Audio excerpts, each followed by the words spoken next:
All right, let's talk about something important but rarely discussed: over masturbation. Yeah, self-pleasuring is a totally normal part of life. Most doctors agree. It's healthy, it relieves stress, and honestly, it feels good. But like anything, too much of a good thing can tip the scales in the wrong direction. So, what actually happens if you go overboard? Here are 7 problems over masturbation might cause, especially if you find yourself doing it multiple times a day, every day. First up, anxiety.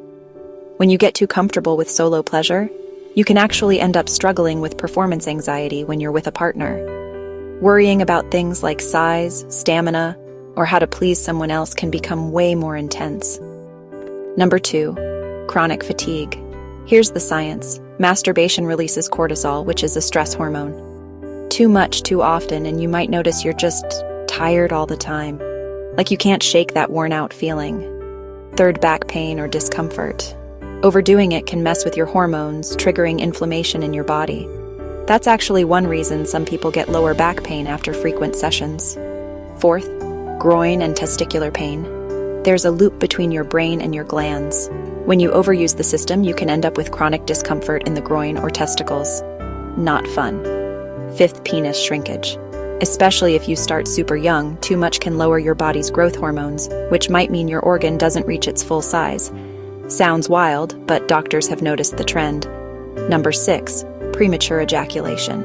With overuse, your body's chemical balance gets out of whack, making it harder to control things when you actually want to last longer. And finally, 7, hair loss. When hormones like prolactin and DHEA spike thanks to overmasturbation, you can actually see effects on your hair. Yep, that means more strands in the shower drain.